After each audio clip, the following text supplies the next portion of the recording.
صرف زبان سے بات کرتا ہوں، انداز پہ بات نہیں ہونی چاہیے. انداز ہر بندے کا ہے. ہم جس طرح دکھے ہوئے ہیں نا میرے بھائی، چھٹا سپارہ سٹارٹ ہی اس سے ہوتا ہے کہ اللہ تعالیٰ فرماتا ہے کہ اللہ تعالیٰ کسی کی بری بات کو پسند نہیں فرماتا سوائے اس کے کہ جس پہ ظلم ہوا ہو. ہم پہ ظلم ہوا ہے، ہماری نیشن برباد کی ان لوگوں نے، پوری امت کے ساتھ انہوں نے جو ہے وہ کھلواڑ کیا ہے. ہمارے سروں پہ جوتیاں بھی مارتے ہیں اور ہمیں رونے بھی نہیں دیتے. تو انداز کا معاملہ نہیں ہے. علم کے میدان میں جذبات کی کوئی حیثیت نہیں ہے. جب ہم بات کر رہے ہیں ہماری بات کو علمی لیا جائے. ہمارے انداز، جذبات، یہ تو خود ان کے انداز کیا ہوتے ہیں، جب ان کے اپنے مسئلے دوسروں کے ساتھ ہوتے ہیں تو یہ تو گالیاں بھی نکالتے ہیں. میں نے اللہ کے فضل سے آج تک کسی کو گالی نہیں نکالی.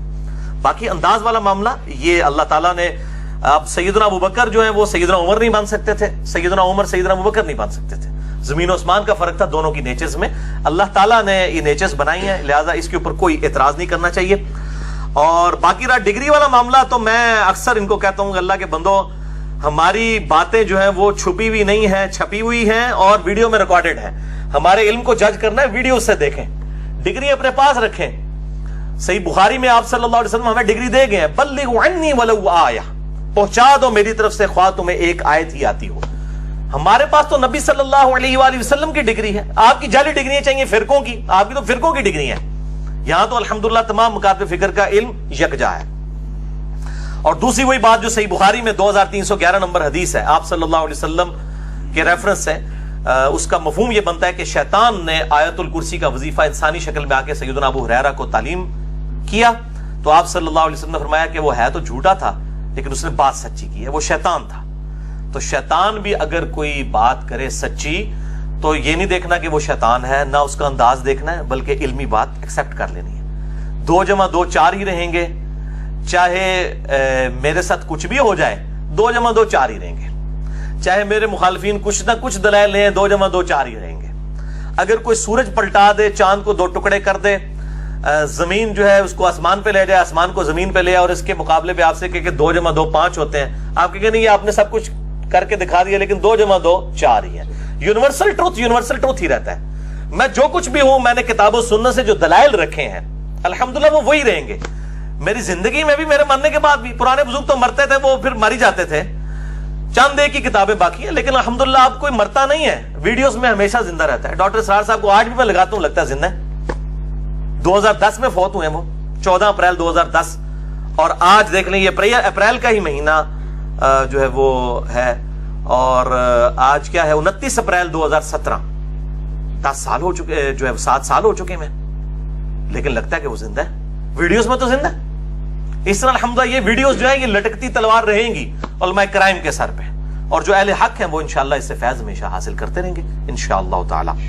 تو یہاں پر میں یہ جذباتی اپروچ کی علمی اصلاح کے لیے امام مالک رحمہ اللہ تعالی کا وہ قول المتوفى 179 ہجری، وہ فرمایا کرتے تھے نبی صلی اللہ علیہ وآلہ وسلم کی مبارک قبر کی طرف اشارہ کر کے کہ اس صاحب قبر صلی اللہ علیہ وآلہ وسلم کے علاوہ روئے ارض پہ کوئی شخص ایسا نہیں ہے جس کی ہر بات مقبول ہو اور کوئی بات مردود نہ ہو سوائے اس صاحب قبر صلی اللہ علیہ وآلہ وسلم کے. ان کے علاوہ جتنے لوگ ہیں اگر ان کی چند باتیں مقبول ہوں گی تو کئی ایک مردود بھی ہوں گی، لیکن آپ صلی اللہ علیہ وآلہ وسلم کی تمام باتیں مقبول ہیں. آپ صلی اللہ علیہ وآلہ وسلم کے ساتھ اختلاف نہیں کیا جا سکتا، آپ کے علاوہ ہر ایک سے کیا جا سکتا. بلکہ امام ابو حنیفہ رحمہ اللہ تعالی المتوفى 150 ہجری، اور امام مالک المتوفى 179 ہجری، امام شافعی المتوفى 204 ہجری، امام احمد بن حنبل المتوفى 241 ہجری، اور باقی ائمہ سے بھی یہ تواتر کے ساتھ اقوال ان کے نقل کیے گئے ہیں کہ وہ کہتے ہیں ہماری کوئی بات بھی کتاب اللہ، سنت اور اجماع امت کے خلاف ہو اسے دیوار پہ مار دو اور کتاب اللہ اور سنت کو جو ہے وہ اختیار کرو. بلکہ یہ اختلاف جو ہے وہ ان ائمہ سے تو چھوٹی چیز ہے، ایون صحابہ کے ساتھ اختلاف رائے ہو سکتا ہے اجماع کے علاوہ. اجماع والا معاملہ الگ جس پہ اجماع ہو چکا ہے، جس طرح کہ صحیح بخاری میں آتا ہے. میں نے وہ جو اپنا ریسرچ پیپر ہے واقعہ کربلا کا حقیقی پس منظر 72 صحیح الاسناد احادیث کی روشنی میں، جس میں 200 روایتیں جمع کی ہیں، ریسرچ پیپر نمبر 5B ہے، اہل سنت پاک.com ہماری ویب سائٹ پہ PDF موجود ہے. اس میں نے سیدنا عثمان غنی رضی اللہ تعالیٰ عنہ علیہ السلام کی شہادت کی جو وجوہات تھی ان میں ایک روایت یہ بھی نقل کی ہے صحیح بخاری صحیح مسلم دونوں سے کہ سیدنا عثمان نے اپنے دور میں حج تمتع پہ پابندی لگا دی تھی، حالانکہ وہ سنت ہے اور قیامت تک کے لیے باقی ہے۔ مولا علی رضی اللہ تعالیٰ عنہ علیہ السلام نے ان کی مخالفت کی اور انہوں نے کہا میں کسی شخص کی وجہ سے رسول اللہ کی سنت کو نہیں چھوڑ سکتا، خواہ وہ امیر المومنین آپ ہی کیوں نہ ہو۔ تو صحابہ کرام تو سنت کی بنیاد پہ امیر المومنین سے اختلاف، انہوں نے بھی آگے سے حضرت عثمان نے نہیں کہا کہ میں خلیفہ راشد ہوں، میری اطاعت تم پہ واجب ہے، بھائی دلائل کے ساتھ دیکھا جائے گا۔ پھر جامع ترمذی میں آتا ہے عبداللہ ابن عمر رضی اللہ تعالیٰ عنہ نے حج تمتع کے مسئلے میں حضرت عمر فاروق جو ان کے والد تھے ان کی مخالفت کی، اور شخص نے آگے جب پوچھا تو انہوں نے کہا بتاؤ جب نبی صلی اللہ علیہ وسلم کسی چیز کا حکم دیں اور میرا باپ اس سے منع کرے تو میرے باپ کی بات مانی جائے گی یا نبی صلی اللہ علیہ وسلم کی؟ حالانکہ وہ بھی خلیفہ راشد تھے۔ تو یہ بات آپ سمجھیں کہ صحابہ کرام دلائل کی روشنی میں خلفائے راشدین سے بھی اختلاف کر لیتے تھے، جن کے بارے میں وہ صراط حدیث ہے علیکم بسنتی وسنت الخلفاء الراشدین المہدیین، تم پر میری سنت اور میرے خلفائے راشدین ہدایت یافتہ کی سنت لازم ہے۔ باقی کس بات کی مولی ہے؟ کوئی بڑے سے بڑا بزرگ ہو، بڑے سے بڑا امام ہو، وہ کس بات کی مولی ہے؟ اور اسی وجہ سے یہ ہمارے علماء جو ہیں وہ ناراض ہوتے ہیں اور گالم گلوچ تک کرتے ہیں، اور مجھے بڑی خوشی ہوتی ہے کہ میں اکثر کہتا ہوں کہ وہ ایک اردو میں محاورہ بولا جاتا ہے کہ جو بے وقوف دوست ہے نا اس سے عقل مند دشمن بہتر ہوتا ہے۔ بے وقوف دوست سے عقل مند دشمن بہتر ہوتا ہے، اور میرے کیس میں یہ محاورہ اگلا ورژن ہے کہ میرے بے وقوف دوست، میرے جو بے وقوف دشمن ہیں وہ میرے عقل مند دشمنوں سے بھی بہتر ہیں۔ یہ جتنی بے وقوفیاں کرتے ہیں لوگوں تک حق بات پہنچتی ہے، لوگ قبول کرتے ہیں الحمدللہ۔ اور میں نے اپنے والد سے 8 اناؤنسمنٹس ریکارڈ کروا دی ہوئی ہیں بہت عرصہ پہلے، آپ لکھ دیں 8 announcements of engineer Muhammad Ali Mirza, YouTube پہ کھل جائیں گی، کہ میں صرف اپنی ویڈیوز کو آن کرتا ہوں، چونکہ اب میرا کوئی سٹیٹس عام لوگوں والا نہیں ہے، میں یہ باتیں کیوں کر رہا ہوں، یہ میں اپنی مشہوری نہیں کر رہا ہوں، ظاہر ہے کہ میرے اوپر اب ایک پوری ڈاکٹرائنز کھڑی ہوں گی، بعد میں پی ایچ ڈیز ہوں گی، اور لوگ جو ہے بڑھا چڑھا کے پیش کریں گے، نعوذ باللہ، اللہ نہ کرے کہ مجھے بھی کوئی بت بنا لیا جائے، مجھ سے بھی علمی اختلاف رکھیں، لیکن میں صرف اپنی ویڈیوز کو آن کرتا ہوں۔ میری طرف سے کوئی میرا چاہنے والا کسی کو گالی گلوچ کر دے، کوئی کامنٹس کر دے، میرے فیس بک جو بھائیوں نے بنایا ہوا ہے میرے نام کے اوپر اس پہ کوئی پوسٹ آ جائے، کوئی واٹس ایپ پہ میسج، میں کسی کو آن نہیں کرتا سوائے اپنی ویڈیو کے جو میں نے خود ریکارڈ کروائی ہے، میں کسی چیز کو آن نہیں کرتا۔ میں دوبارہ یہ ببانگے دوہل بات کر رہا ہوں تاکہ میرے گاٹے کوئی بندہ گل نہ فٹ کر دے بعد اس کے جی جناب تواڈے شیئر ہوئی سی، میری کوئی ذمہ داری نہیں ہے، میں بالکل کلیئر کر دوں۔ اور ویڈیوز بھی پوری ویڈیوز ٹکڑے کاٹ کے اپنا لقمہ ان کے منہ میں ڈالنا نہیں، پوری بات شروع ہوتی ہے ختم ہوتی ہے، پورے کانٹیکسٹ میں جو بات ہوگی میں اس کو آن کروں گا الحمدللہ۔ اور میں ان تمام اختلافات کے باوجود بریلوی، دیوبندی، اہل حدیث، شیعہ اور تمام اہل سنت کے آف شوٹس، حنفی، شافعی، مالکی، حنبلی، اثنا عشری ہوں، اہل تشیع کے یا زیدیوں، میں سب کو مسلمان سمجھتا ہوں۔ ان کے علماء اپنے علاوہ سب کو کافر سمجھتے ہیں۔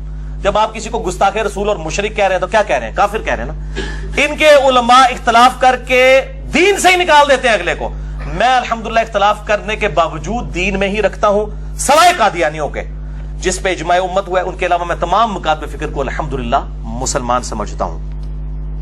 اور یہ جو میرے بارے میں پروپیگنڈا کر رہے ہیں، سنیوں کی طرف سے پروپیگنڈا یہ ہو رہا ہے کہ اس سے ایران سے کوئی ریال آتے ہیں۔ ویسے تو انہیں پتا ہے ایران کی بھی جو کرنسی وہ بھی ریال ہے، اور سعودیہ کی بھی ریال ہے۔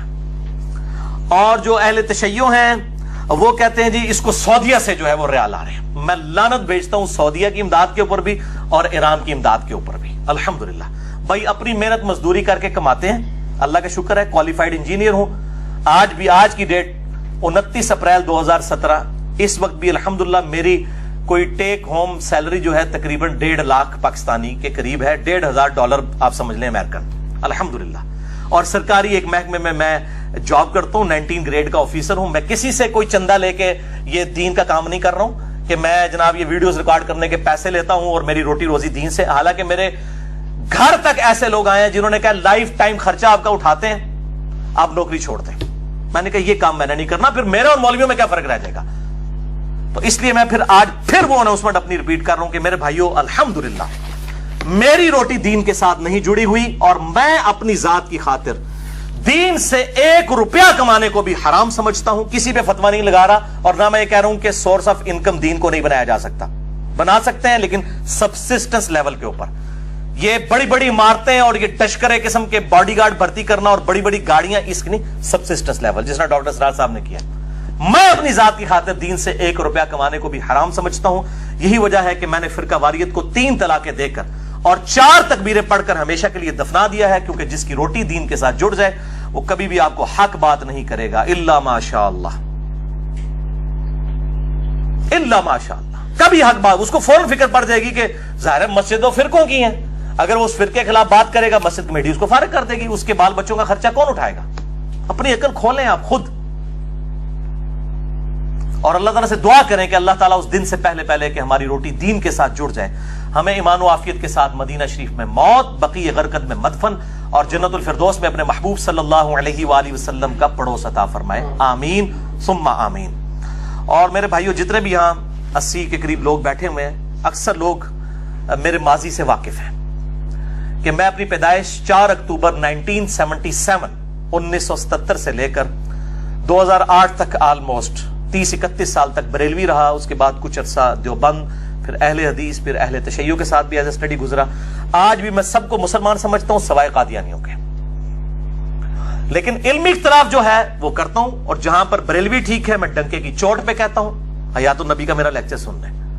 جس مسئلے میں دیوبندی ٹھیک ہے میں بالکل ڈنکے کی چوٹ پہ کہتا ہوں حیات النبی کا میرا لیکچر سن لیں صلی اللہ علیہ وآلہ وسلم. جس مسئلے میں اہل حدیث ٹھیک ہے میں ڈنکے کی چوٹ پہ کہتا ہوں, اکثر لیکچر اہل حدیث کو سپورٹیو ہے. اور لیکن الحمدللہ سب سے زیادہ مخالفت بھی اسی طبقے کی طرف سے ہو رہی ہے. جیسے کہ نبی صلی اللہ علیہ وسلم یہودیوں کے لیے بشارت بن کے آئے تھے نا, اور وہ ان کی کتابوں میں پریڈکشنز موجود تھیں, لیکن سب سے زیادہ مخالفت یہودیوں نے کی, کیونکہ ان کی جو مسندیں تھیں وہ سٹیک پہ لگ گئی تھی. ہماری بھی دعوت حق کی وجہ سے جن لوگوں کی مسندیں جو ہے نا وہ سٹیک پہ لگی ہیں ان کو سب سے زیادہ اختلاف ہے. لیکن الحمدللہ یہ بات بھی میں بانگ دول کہتا ہوں کہ اہل حدیث جو عوام ہے, چونکہ وہ اہل حدیث فرقے کی عوام ہی نہیں تھی, کوئی بریلوی سے گیا ہوا تھا, کوئی دیوبندی سے, کوئی اہل تشیع سے, وہ الحمدللہ سب کی سب میری پشت پہ کھڑی ہے الحمدللہ. اور بریلوی بھی, دیوبندی بھی, اہل تشیع میں بھی کئی لوگ ہیں عوام الناس میں جو حق بات الحمدللہ قبول کرتے ہیں, اور میں سب سے محبت کرتا ہوں, علمی اختلاف رکھتا ہوں جہاں پہ اختلاف ہے. اسی طریقے سے اہل تشیع کا جو مقدمہ بالکل صحیح ہے, جتنا میں اتنا مانتا ہوں, میرا مسئلہ نمبر 96 آپ دیکھ لیں, عظمت صحابہ, رد المنافقین اور سنی شیعہ کے اختلاف کا تحقیقی جائزہ, اور جہاں پہ مجھے اختلاف ہے ڈنکے کی چوٹ میں کرتا ہوں. بھئی ہمیں کوئی سعودیہ سے یا ایران سے ریال لینے اور ان ملکوں کا ایجنڈا ملک پاکستان میں لانچ کرنا ہے, اور یہاں پہ جو ہے وہ گھر گھر میں قتل و غارت کروانا ہے. بھئی ہم تو علمی اپروچ کے ساتھ چل رہے ہیں, جذباتی اپروچ کے ساتھ نہیں. اللہ تعالیٰ سے دعا ہے جو حق بات میں نے کہی اللہ تعالیٰ ہمارے دلوں میں راسخ فرمائے. اگر جذبات میں میرے منہ سے کوئی غلط بات نکل گئی اللہ تعالیٰ ہمارے دلوں سے ہی معاف کرتے ہیں. ہمیں کتاب و سنت کی تعلیمات پر عمل کر کے دوسرے بھائیوں تک پہنچانے کی توفیق عطا فرمائے. سبحانک اللہم و بحمدک, اشہد ان لا الہ الا انت, استغفرک و اتوب الیک, وما علینا الا البلاغ المبین. جزاکم اللہ خیرا.